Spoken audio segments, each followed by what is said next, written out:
Hello, everyone. Thank you for listening to the first episode of A Song of Spice and Rhani. Just a quick producer's note. I want to let you know that the audio and the video quality isn't always the best in this first episode, but it is going to improve as we go on. But we hope that in the meantime you still enjoy the show. Okay, goodbye. I'm sorry. Are you telling me Ned Stark is a cop? Yeah, Ned Stark is totally a cop. He literally just chopped the guy's head off. Like, come on.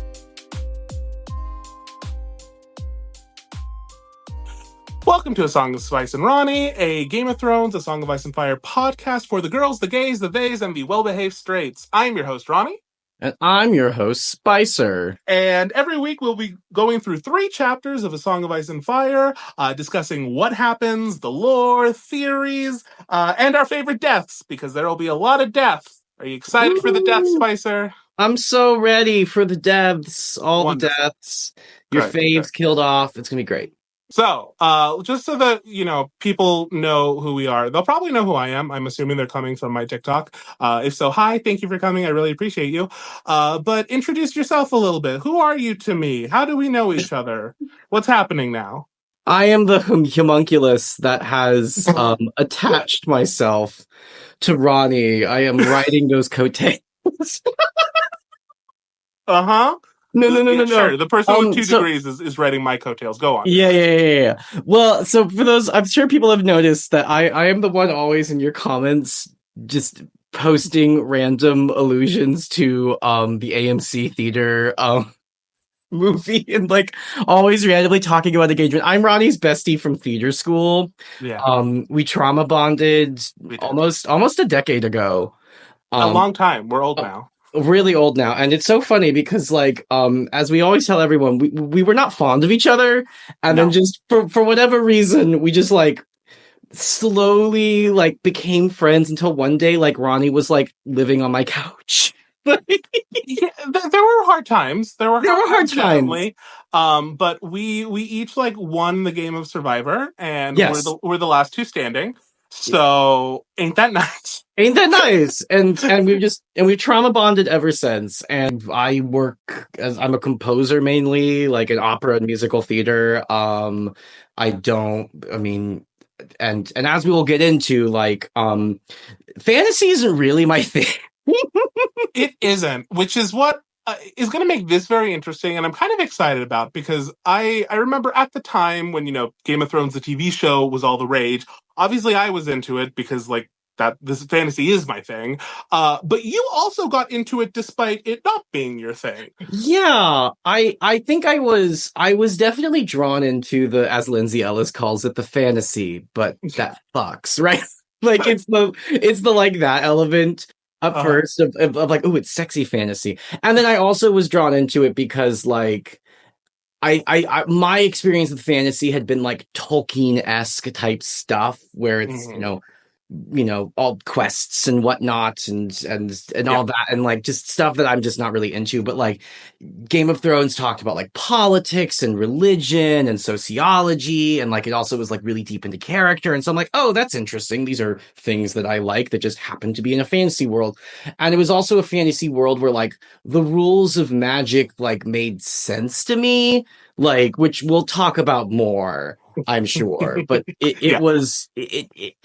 definitely appealed to me more. And I also just think sensationalism probably played a part in it too, right? Like it was the TV show that like everybody wanted to watch. Yeah, but until we didn't. But sure. Until we'll get into. Yeah, no, we'll get there. We'll touch on things eventually. How the mighty fall so far.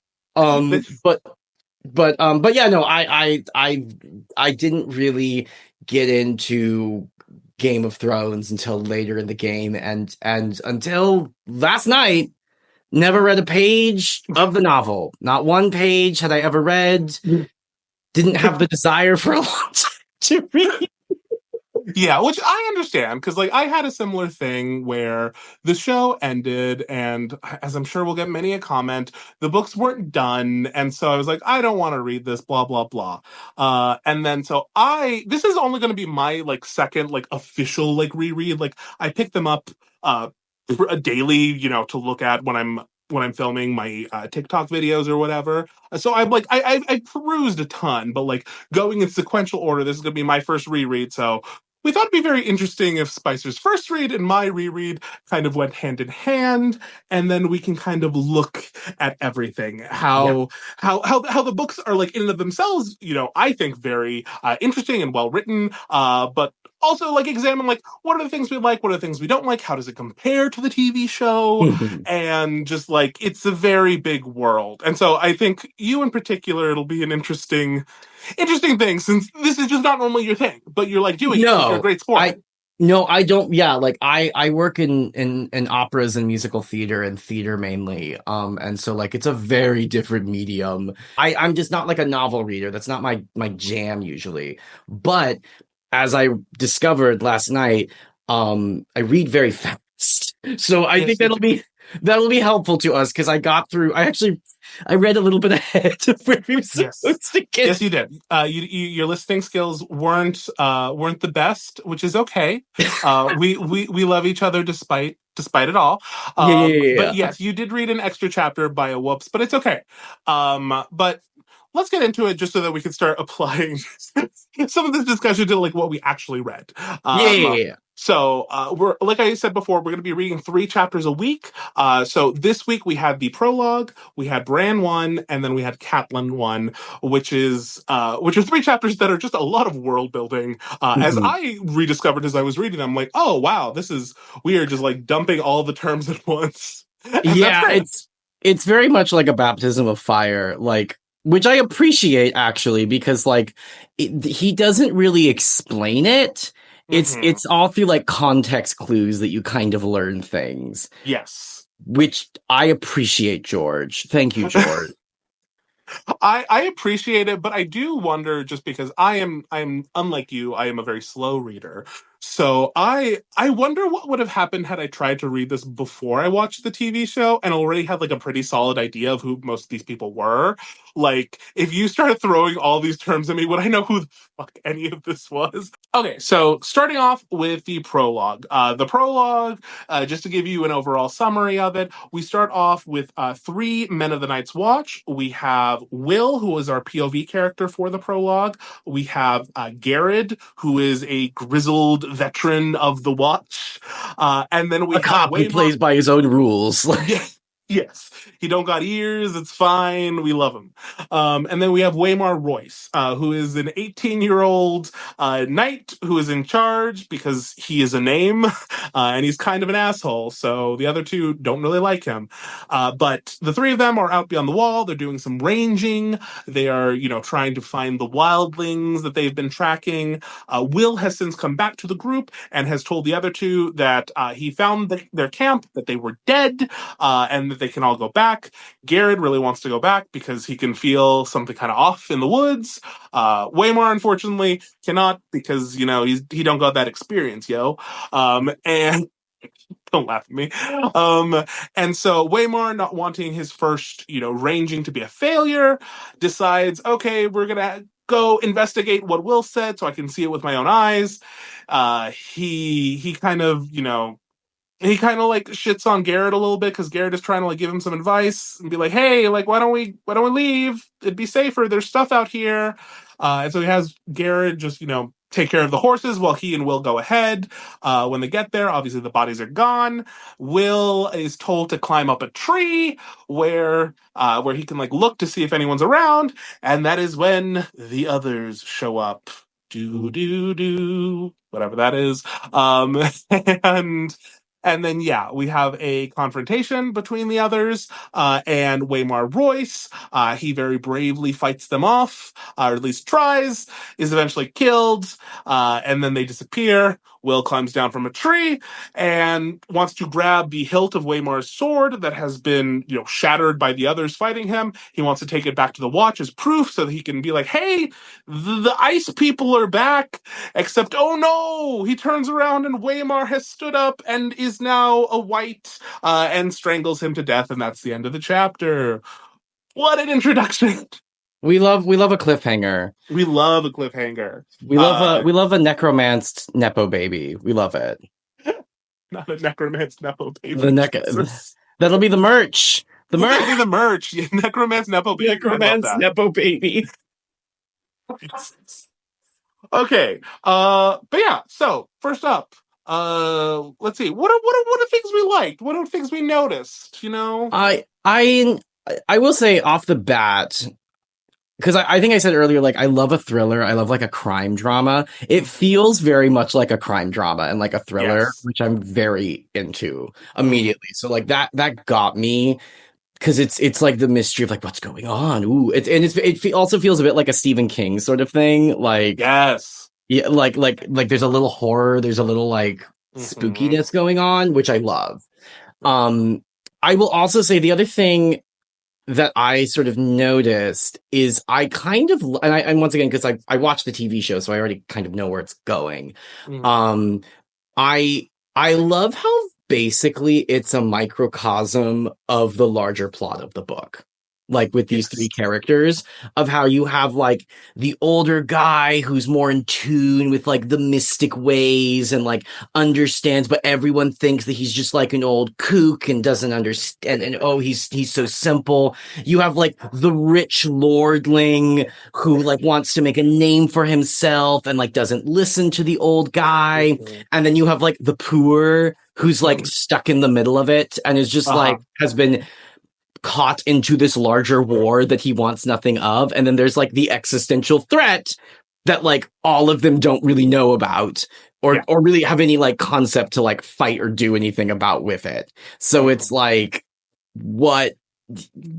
so like I think it's like a beautiful way to set up this like larger story that we're about to get in a very subtle way. So like, which is another thing that I really appreciate about George's writing just off the bat, compared to like a lot of other fantasy stuff I've written, is like he's very in tune with theme and like what and just story. And I always like I remember like once I like got in an argument with my writing professor because they were like they thought that like plot was story, and they're like, well, that's the story. And I'm like, no, like story is more than just like plot. It's like theme and character and like the way in which you tell the story.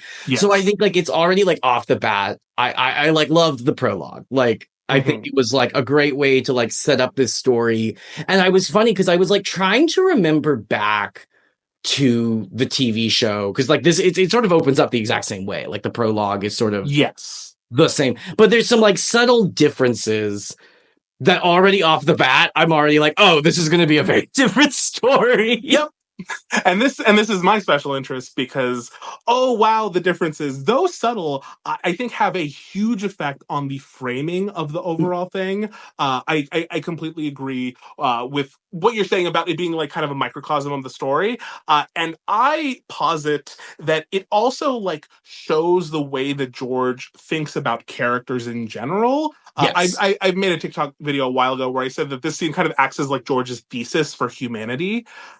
Because basically, like, what I love about this is, you know, if you watch the TV show, you know that Waymar, he basically gets his head chopped off real quick, and then Garrett gets his head chopped off real quick, and then Will somehow survives and runs away. And you're, like, fine with it because you're like, okay, so like Waymar, he was a little shit and then he got what was coming to him. It's very like common in any sort of like horror or thriller, like to plant like the danger and then someone not taking it seriously and then paying the price for it. So that's very like common in media, but that's not what George does here. Yeah, and it's like, and like Waymar, like the other thing is like Waymar isn't just a little shit.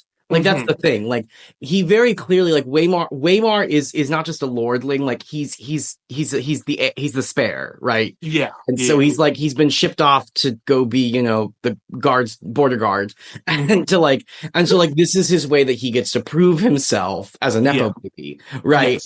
And like he also very much drinks the Kool-Aid. Like there's a reason why he's being a shit to Gerard, and there's a reason that he's like ordering Will around. Like his intentions make more sense because like you understand the justification for them. You understand like the reasoning behind the way he's thinking in this moment. And like and also like I like that he also gets a little bit of a fight. Yes, that exactly. No, sorry. I just want to like touch on that because I think that is what I think sells the whole thing. Because if it wasn't for that fight, we would just be seeing like the way he's behaving and being like, okay, like your intentions might be good, but you're going about this in like a pretty crappy way. But then the fight is the moment where you can like see like, oh, no. Yes, he's been behaving in a way that isn't super great, but in this moment he like shows himself that no, like I do have honor, I do have like an understanding of like what is right and wrong, and even if I've been a jerk to everyone up until this point, I am still going to like not be a coward. You know what I mean? And it's like also it kind of also shows how like once again it goes to like the larger theme of like this guy didn't even stand a chance. Yes. Right. Because But he he doesn't still even know what tries. But he still tries. And that's what's like beautiful about it. It's like he like can very clearly tell like I am about to die. There is a supernatural monster in front of me. And everything that we've seen up until this point, like the arrogance of it, I think as an audience like primes us for him to like get his comeuppance, but that's not what George does. He gives us like an actual moment of heroism with him to like show the spectrum of humanity. Like the person who like has been an asshole has this capability inside himself. And then later we'll find out with other characters that the reverse is also true. Like the people who appear good can also like be kind of fuck ups or whatever. Well, and it's also like I love the fact that he cries out for Robert. Yeah. Like, buddy, you're fighting a supernatural monster. You're about to invoke the name of a king that you've never met and will never in your life. Like, what are you talking about?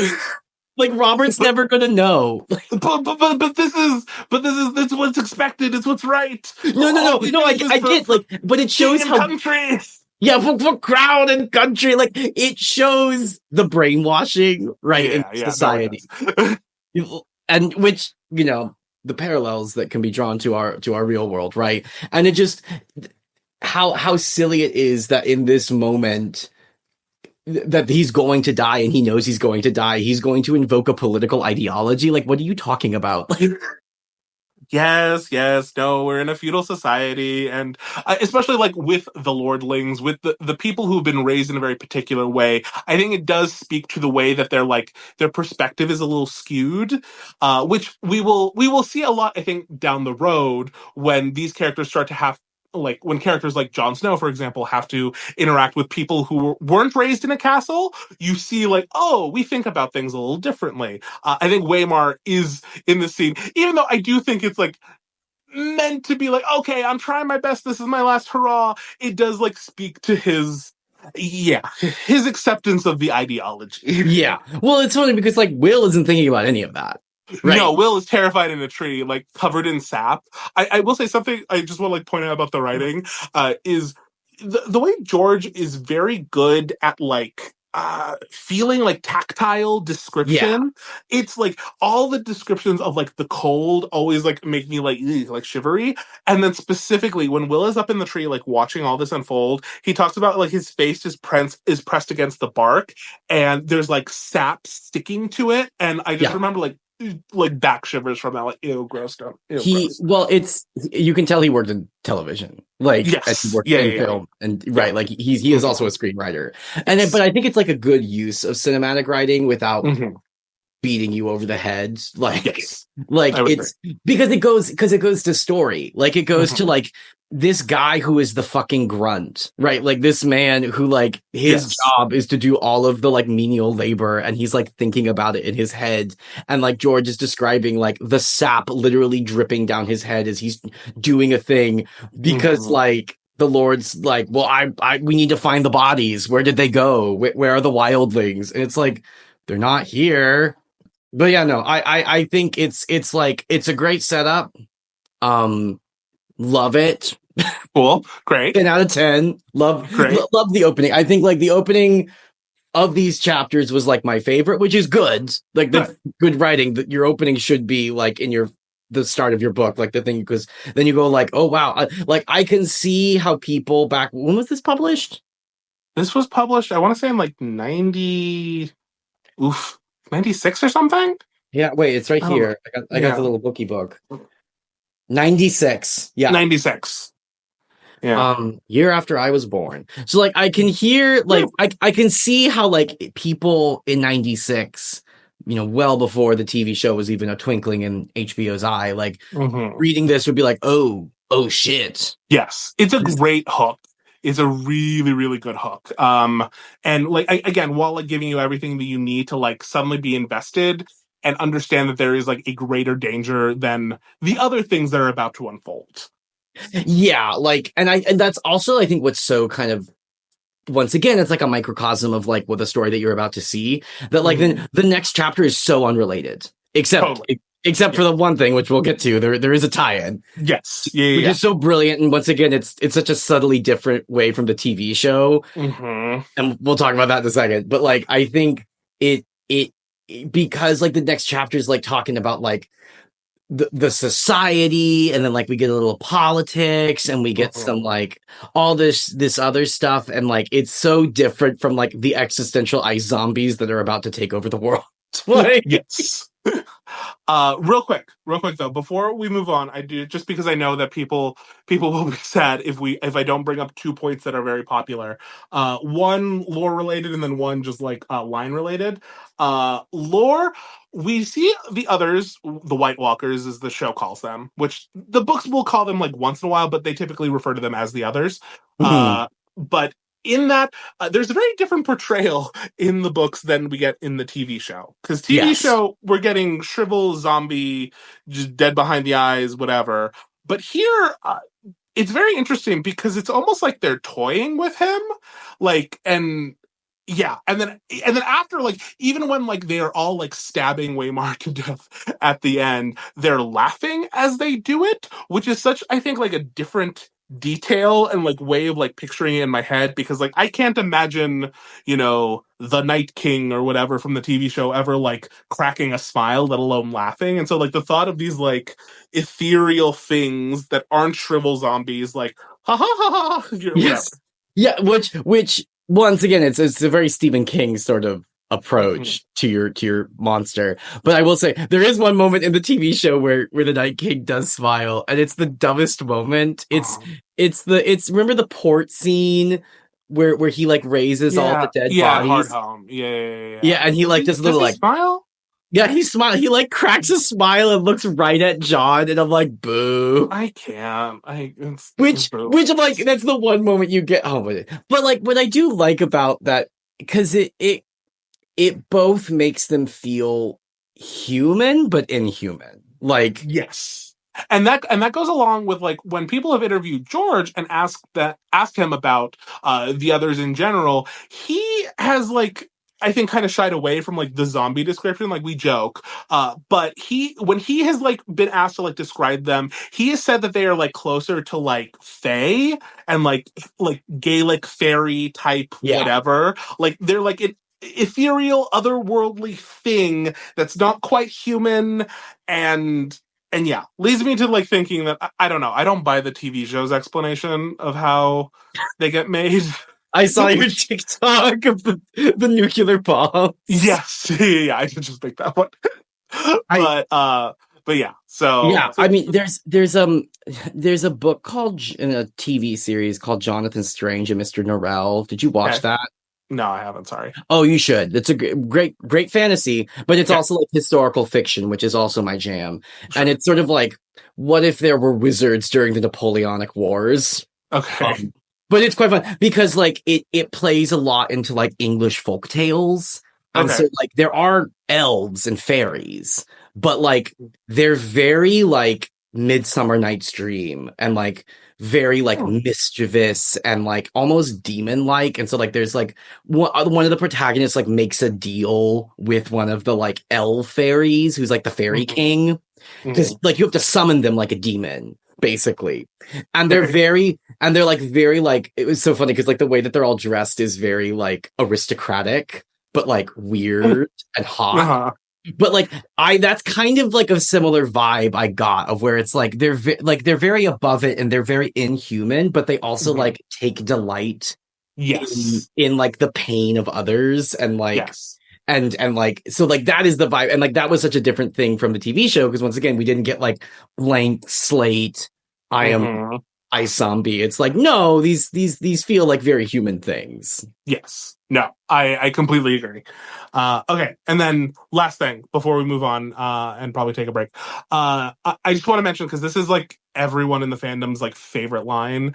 And so this is for you, random person who's going to be up in my comments.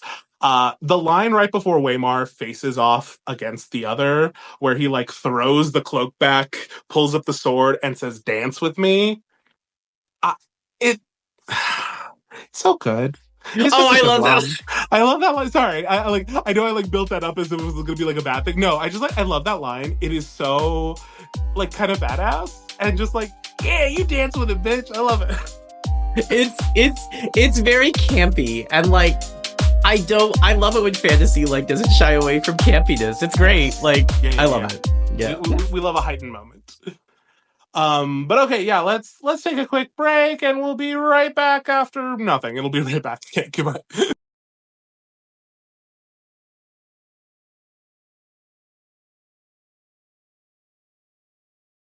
And welcome back. Okay, up next, we're going to be talking about Bran I. This is the first official chapter of the series, and also the first chapter that George ever wrote for the series. So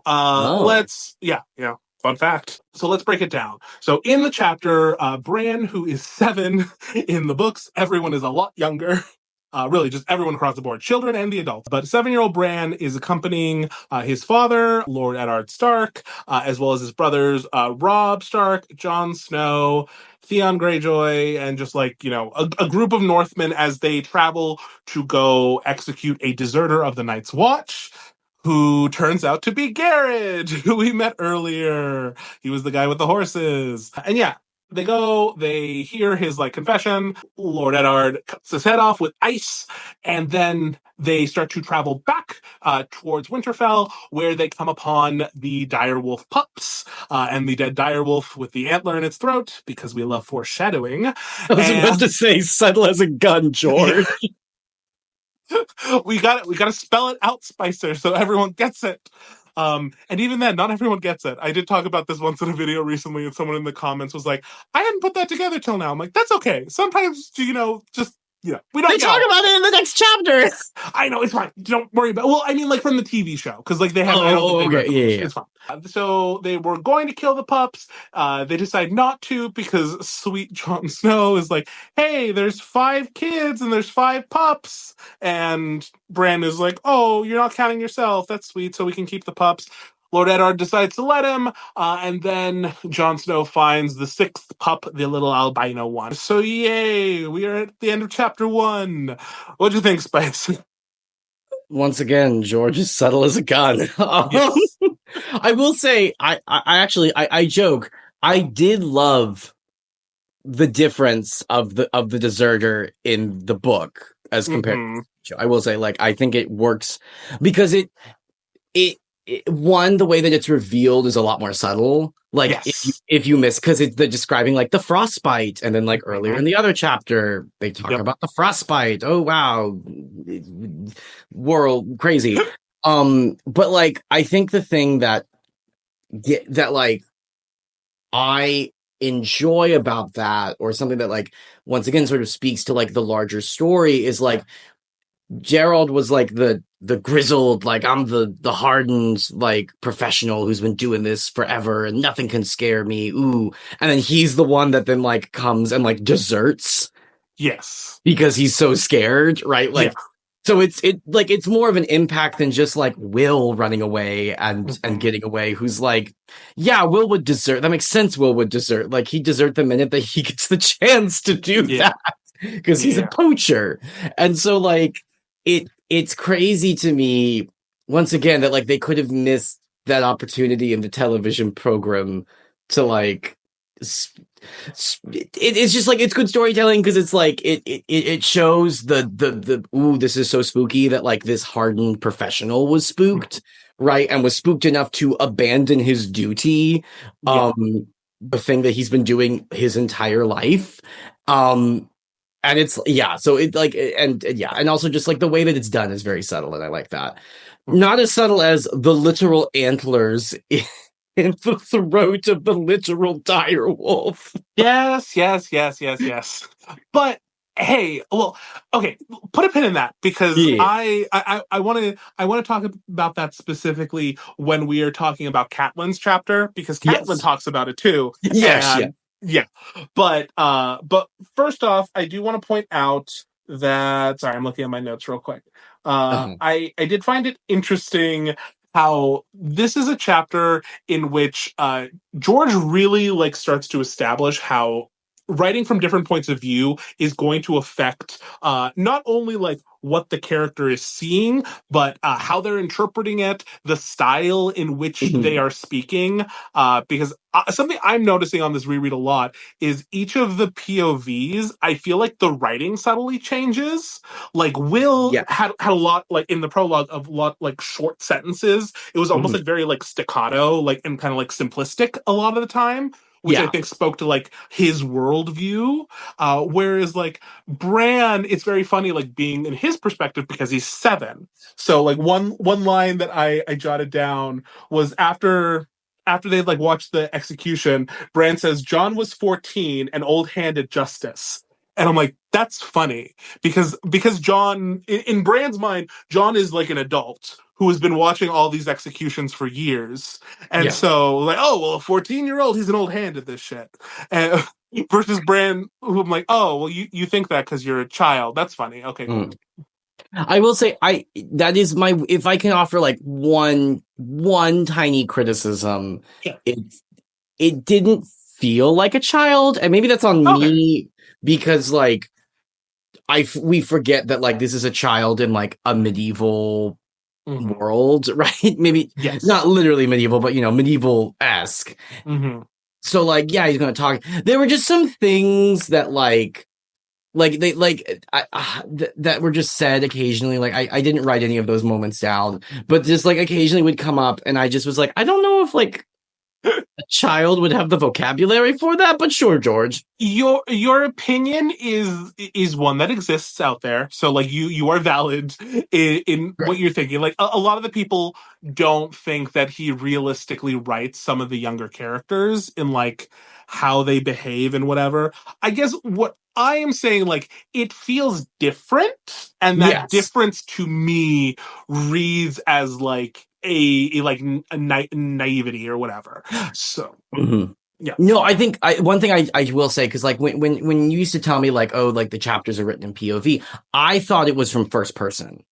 Oh, no. Yeah. Like I pick up the sword, like I go over here. Got it. Yeah, no, which it's not. It's No. there's still like an omniscient narrator who's Yes. like giving us information, right?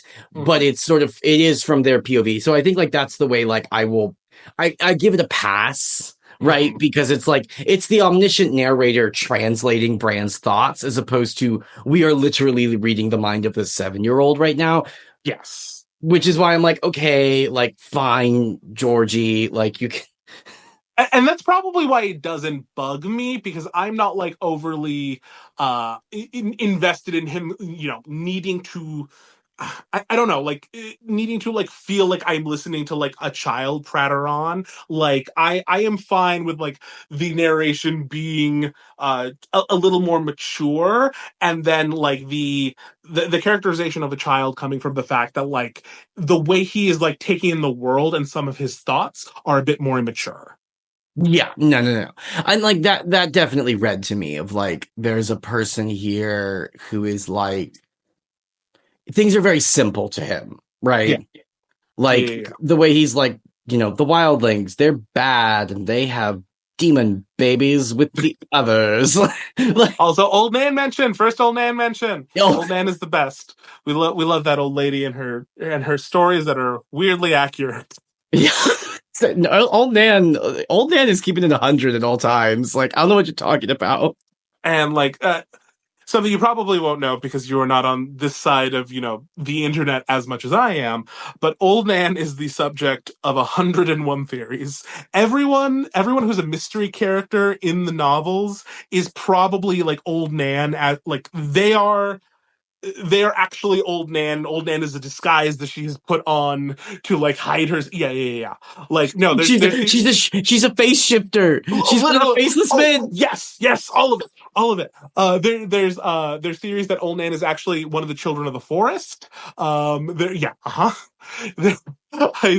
heard this one's more joking. Oh, you probably won't know who she is yet. There's a character named Ashara Dane that is the subject of much mystery. We'll learn about her when we get to, I think, the first Ned chapter. She's like possibly Jon's mom, in quotes. But Old Nan is probably Ashara Dane. Old Nan is probably a faceless man. She's probably Leaf, the child of the forest. Who else? I don't know. She's probably a secret Targaryen. Secret Targaryens are everywhere. She's a Targaryen bastard. Yeah, she's a Targaryen bastard. Of course she is. She's Old Nan. Let me see, what else did I want to talk about? Oh, Ned Stark. Ned Stark is a nice guy.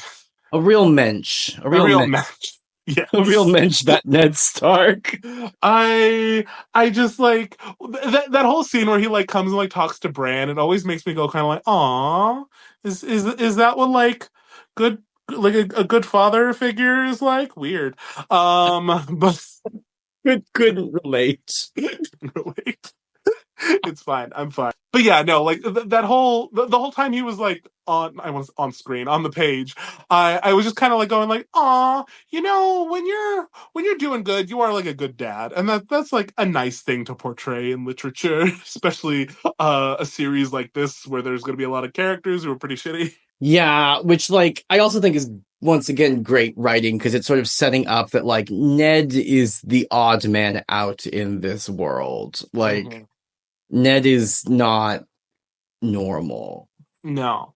But on that, something that I want to, just like the opposite of what I just said, I'm really glad that they don't kill those direwolf pups. But that's insane. That is insane. He looks at this thing, which is the size of a horse, and he looks at them and goes, okay, small children, the children run, the oldest is 14, the youngest is 3. You can all be responsible for a puppy that's going to grow into a horse-sized monster. And at one point, when he's like, hey, if you don't treat it right, it can rip a man's arm off. Are you sure you want it? And the kids are like, yes, we do. And he's like, okay, then. I'm like, I don't want to be picking up no poop. Like, dude, that's insane. You're giving children wild animals that can, like, eat them. And being like, just train them up good. And like, we will come to find out there's a reason that the children are able to like train them and like have the dire wolves obey. But like, does Ned know that? Does Ned know that they all have like a weird psychic connection to them? I don't think he does at this point. So in his mind, Ned Stark is like, hey, bring 5 wild animals into my castle for my 3, 7, 9, 11, and 14-year-old children to train up and hope they don't rip anyone's arm off. Psychotic. We used to be a proper country. Yeah. Okay, anything else about this? The last note I have is Theon's a little bitch. Theon's a little bitch. Hate that bitch. Shut the fuck up. No one cares. No one cares. The where he kicks the head, I'm like, bro. Why Theon? And like, I get it, like we're establishing you in a very particular way so that you can kind of go on a journey. But damn, like there is nothing likable about this kid in this entire chapter. Nah, fuck Theon. No, fuck Theon. And on that note, let's take a break.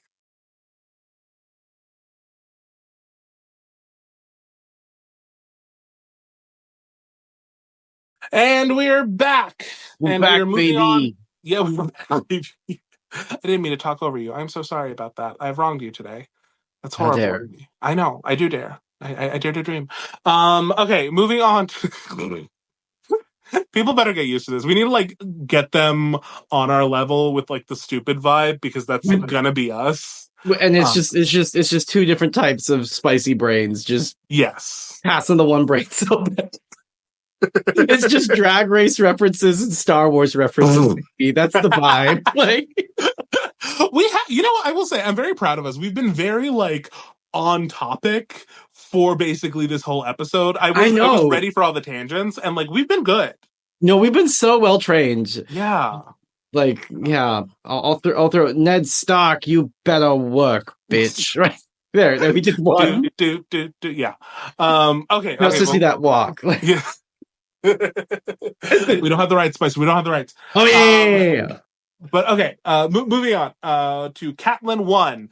And I will say, Catelyn 1, this is the lore dump chapter. The Great. way she references everything, Yep. everything in this universe is insane. We learn about old gods versus new gods. We learn about Northmen versus the Southerners. We learn about Godswoods versus Seps. Bran, she throws in references to Bran the Builder, the Doom of Valyria, Valyrian steel, and how it's like everything that you could possibly know about. It's all there, and we'll talk about it because lore. We'll do the lore section. It's fine. But basically, the gist of the chapter is it's actually. Sorry, and this is why I think it's so funny that like it is so obviously meant as a lore dump because very little happens in this chapter. Catelyn goes to the Godswood, has a conversation with Ned, end of chapter. That's it. That's all that happens. Well, no, we get a message. Well, yeah, but like she's talking to him about the message. So she's going to the Godswood because she has gotten this letter saying that Jon Arryn is dead. And she's like walking through the Godswood, looking around, being like, oh, I am from the south.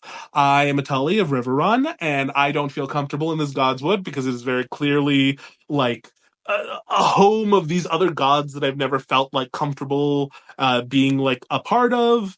But this is where my husband is, and we're from two different worlds, man. We're culturally different. Ooh. This is my summary. Apparently. We love an interracial marriage. We love an interracial power couple. Kind of a little bit, except it's white people, but it's fine. But it's when a Catholic and a Protestant marry. Like that is really all it is, though. That's really all it is, though. But yeah, so she eventually finds Ned, and they chat a little bit about Bran, and let's see what oh yeah, and then so she basically tells Ned that Jon Arryn has died. He died of like some kind of fever very quickly. Pycelle wasn't able to take care of him.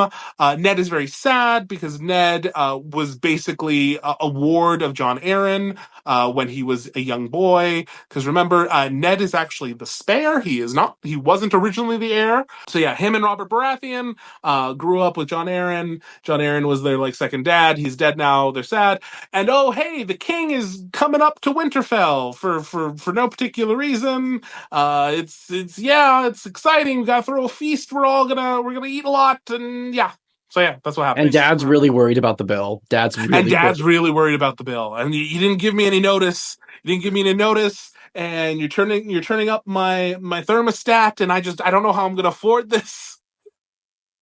I do love that it ends with damn his hide. Yeah. I will say go on. Once again, Ned is so unhinged with these goddamn direwolves, the way he is raising his children, because he's asking like Catelyn, like, how are the kids reacting to all the puppies? And he says like, and Catelyn says like, oh well, Arya's in love, Sansa is like being very gracious, Rickon seems a little uncertain, and he says, is he afraid? And she responds, he's 3. And then Ned says, he must face his fears. Winter is coming. He's 3. The child is 3 and was a little nervous around the feral wild animal pup that has been brought into his home. And when he reacts as such, Ned Stark's reaction is, he's got to grow up, that 3-year-old. Yeah. You know what Ned is giving like dad from like good dad from the 80s. Okay. Yeah. Like he's good and he's like going to talk to you. Like he's going to take you out fishing and he's going to give you like one of the most realist talks ever, but he's also going to be like, rub dirt in that scratch there, kid. Like, yeah. He's the best dad from like an 80s movie who like cares but like just doesn't do it all right. You know who he is? Who is he? He's Bella's dad from Twilight. He's not Bella. Okay. He's not. Oh no. I'm sorry. Are you telling me Ned Stark is a cop? Yeah, cop? Ned Stark is totally a cop. He literally just chopped a guy's head off. Like, come on. I know what you're saying, but I hate it. I don't. No. Okay, no. We need to. I need to like. I can't ACAB freaking Ned Stark here. Like, I need to like compartmentalize them separately in my head. This He is literally horrifying. talked about dispensing the king's justice. Like, he's a cop. He's fine. He's a cop. Oh wow. But like, you know how like Bella's dad in Twilight is always like, he's like a good dad, but he doesn't know how to people real well. And like, no, I follow. I'm just sad now. We need to talk about something else. What were you going to start with? I was gonna say, before I ruined and everyone else's perception of Ned Stark. Yeah. I don't actually mind the lore dump. Okay. Which is a thing, like, as I said before, like, novels and me don't mix so good sometimes. Yeah. Because I don't like that kind of stuff. But like, to me, the way that it is done in this chapter is an insight into character, right? Yeah. Like, it's Catelyn talking about how like she is beauty, he is beast, right? Like Sure. they come from two different worlds, right? Mm-hmm. And so like it makes sense why she's like, I don't really like this spooky ghost woods that I'm walking into now because I like my Catholic, little church. Like I like singing my songs and my incense and our magic crystals. Like I don't want any of this pagan shit, okay? He's not a Christian. It's that. No, it's definitely giving. It's giving that. Yeah. Which apparently she likes the gays now, by the way. Just fun fact. Tangent. He's not a Christian! That lady, she's apparently like gay icon now. She likes them, they like her. Fun fact. Great. We love another Tammy Faye. Yeah. Anyway, going on. Sorry. No. But I think like it to me it all makes sense why we're getting the lore dump, right? Sure. Because we're sort of getting into Catelyn's mind, and like Catelyn is also probably the most political character that we've like encountered at this point. Yes. She like is because she's like from one of the like more important families, especially that's a little more down south. Like she's more in tune to all of these things, and also like a very educated person. Mm-hmm. So like, which is one of the things I love about her character in the TV series is like she's a very astute character, and she's very like she's not dumb. And so I think like it makes sense why we're getting a bit of this lore dump right now, because like I do think that is like her constant stream of consciousness. Like as we will learn, I'm sure, like with most of the more savvy women in this world, is like they kind of have to be like because that's the only way that you could survive the patriarchy, baby. Like, yes. Yeah. And I agree with you that like it makes sense that she is kind of like lore dumping in this way, because it's also like establishing her as different than like the other people. So it is being used as a way of like crystallizing the fact that like she is an inherently more political character. She is an inherently more aware character. She just like has an awareness of like what's going on, the implications of that, and like is thinking about like what do we do when we eventually get to the end of this road here? Which is something that it's at least from her interaction with Ned doesn't seem to do. Ned is very much like, because he is more how do I frame it? Basically, because Ned Stark has a more like black and white kind of view of the world. There are rights, there's wrongs, there's his world view. He operates within that with what is in front of him, and then kind of goes based off that. Whereas she is thinking 12 steps ahead. So she is aware of like history and how it has implications on the now, and she is looking for signs and things, and is looking to react to those signs as they are happening, so that she can like anticipate the crap that's going to be thrown at their family and then do something about it. Which is why she then talks about the direwolf literally being impaled by the antlers of a deer. He's like, hey, what about that ominous omen that you encountered in the woods, honey? And he's like, Uh-huh. And like that whole section I thought was so brilliant because she's actively thinking about the fact that like, oh, okay, this just happened, with the direwolf and the antler in the woods or whatever. And then just, the same day I get a letter that the king is coming here. That feels weird. And then when she tells her husband, who is just also experiencing these same things, he does not put that together in her mind. And the line that I wrote down was, she smiled at this man she loved, the man who put no faith in signs. And I'm like, yeah, like he is oblivious because like that because he has such like a black and white view of people. Like Robert coming is just a good thing. There is no nuance to it. There isn't like, oh well, this could also imply this, or oh, this could mean this. Like he isn't thinking that these 12 steps ahead, because he's like, oh, Robert's coming and I like Robert. Done. Yeah, the bros are coming into town. Yes. They're gonna touch my thermostat, but at least we get a bro out. Like, Yeah. like, yeah, no, yeah, it is. And once again, like, I think it also shows like the way that she thinks about things. Like, she is a lot more of a calculating person, but not cold. No. Like, no. She's just more political because she has to be, because she's a woman in this world. Like, yes, yeah, and that is what ultimately makes her a character that I really enjoy. And just to prepare you, there are a lot of people in this fandom who really do not like her, and they will claim all sorts of. I know. Yep, that's my expression too. Don't like the face you're making. That's the face I make.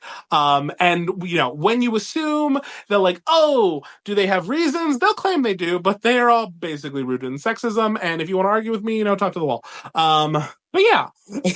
I've been at the TikTok game a little bit now. I'm done arguing with people. Yeah, no. Because like this girl entered, and I'm like, wow, a character with sense. Yeah. No, I agree. There was something else? Oh, something else I wanted to bring up in this section, just because it will sometimes be a theme later on, and I think this is the real start of it. George, love him as a writer. I think he's great. One thing that George struggles with, and he admits he struggles with, is the concept of scale. Sometimes he will throw out sizes and distances and won't have like the best idea until far later of like what that actually means, and then has to kind of go in and adjust it. So, for example, the first big one that I love, the 100 knights and their retinue. Oh, well, not even that. That, sure, because they would have traveled with like a huge whatever group. It would have been like ridiculous and far too expensive. No, I'm talking about how he describes the Godswood at being a 3-mile wide forest in the middle of the castle. Of a castle. It's in the 3-mile wide forest is in the castle. And like, no, it's not, George. No, it's not. It's not 3 miles long. I think you didn't get those numbers right in your head. And yeah, that is an issue of George's, and we love him. I think it's funny and charming. But like every time I see like one of these where it's like so blatant, I'm like, oof, I really wish you had an editor be like, is this what you mean? You know what I mean? Yeah, it's pretty big for a castle. Like, you been to a castle ever, George? they're big, but they're not that big. They all have 3-mile long gardens in the middle, don't you know?